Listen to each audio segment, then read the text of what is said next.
Hey Jace, I hope I'm pronouncing your name correctly. I'm Yoni. I'm in class 5 as well, just looking for around some people's work and kind of like leaving a bit of PR. I normally do this stuff in video because I hate typing. But no, I just wanted to give you a rundown of last week's assignments. It's really cool stuff you've got here. I mean, the posing, the attitude, the facial animation. It's absolutely great, great, great top class work. Really, really, really envious of all of this. So yeah, I just wanted to go through and have a look at a few things.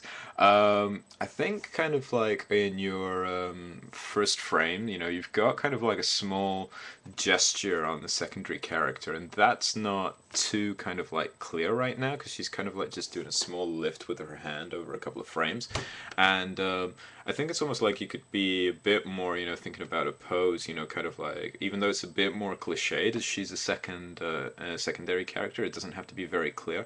And again, it's almost like you could leave that hand just stuck in the place where it is. You don't really have to animate it that much. That much. It's a very smooth thing, but she's just kind of like lifting her hand like that, and it doesn't seem like when you spline it out, that's going to be too clear of what type of a gesture it is. And so his turn's really good as well. I love the way that the face actually changes like that. I think have a look at the elbow of the character on frame 26 because I'm not sure if it's going through the geometry or not, but it just feels a bit weird the way that it just lifts up there on frame 26. I can't really see it from another angle, but just double check that that's working in space. Nice little blink there.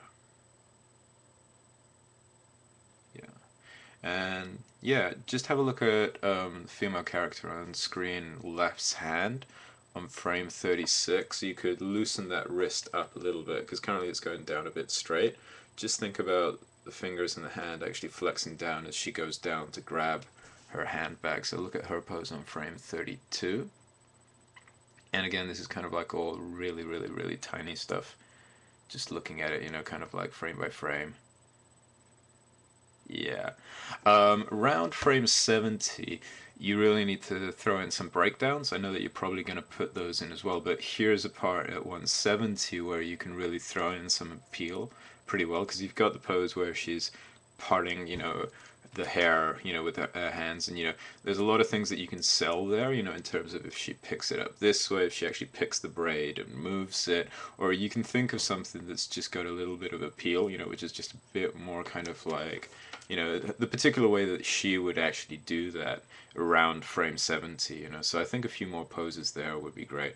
I love the way that she fumbles, with her handbag and her hands, and then she just stares down at him.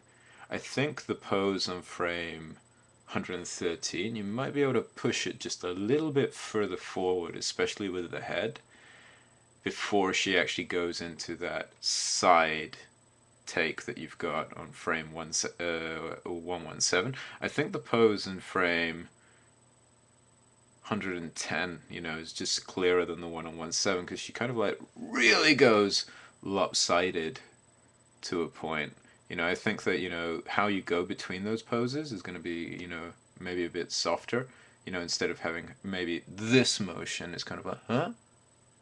And it's softer that way because right now it's kind of like a very quick forward and a real quick side as well. So I think you might want to take a few more frames in her actually going from the pose that you've got on frame 112 to 116 because that's going to be a really, really, really quick head bob when that comes in.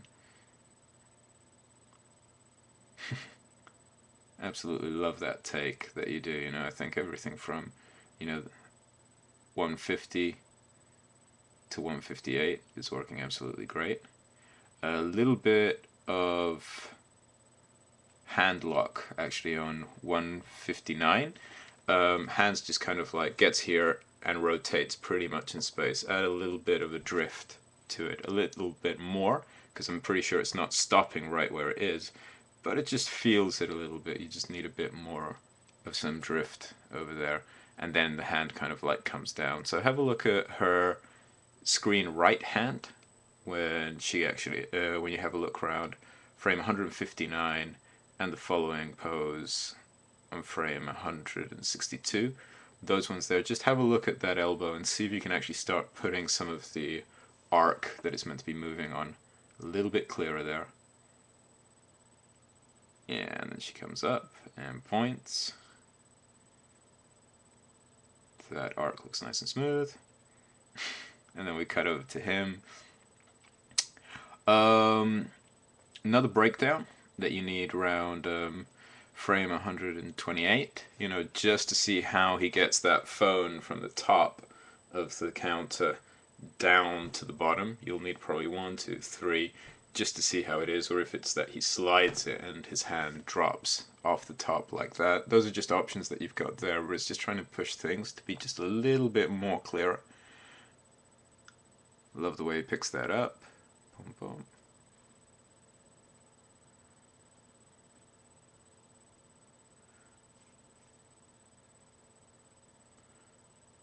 Yeah, and again, just need another breakdown between 255 and 261. And I know that those are probably coming, again, but it's just those areas really where you've got these big changes in poses, just to think about how you go in between them over there. And then got another big change as well. I mean, these motions are like really quick as well. So you're going to go from one pose right into another.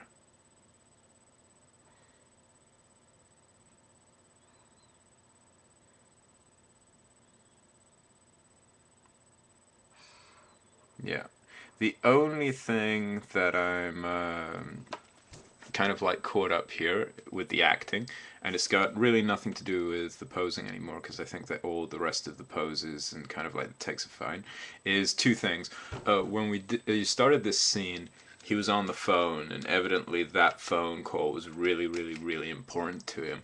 And I think that when he comes down to frame to the pose that you've got on frame 273, where he's engaging again with the phone, even though it's for a very short moment in time. It's just, I think that there you really want to push about what his attitude is on the phone. Like, I'd always ask myself, who's on the other side of this phone to this person? And it's like, is this other person that he's talking to now more interesting? Or is it like, I should really get back to this call? Or no, this can wait now. I think that 275 is really the moment when you can actually push, to find out what the character's actual attitude is, and just leave that a little bit clearer. And then when he actually goes into his suspicious pose, which is kind of like 233, that's really cool as well. But I think you can just have a look at, again, what's the attitude, and see if you can push that a bit further. If he's being kind of like cautious and reserved, he might drift back a little bit more than you have. And again, it's just trying to take those ideas which are really clear in your blocking and maybe just pushing them just a little bit further, just to leave it really clear. Because when we have a look at the whole scene, really, we won't actually know, what the resolution is, but you want to kind of like give us hints and stuff to what that is actually going on behind the scenes. Okay? Cool, man. Well, thanks very much for having me have a look at this, and I hope some of those comments help, and take care. Hope you have a great week. See you soon. Bye.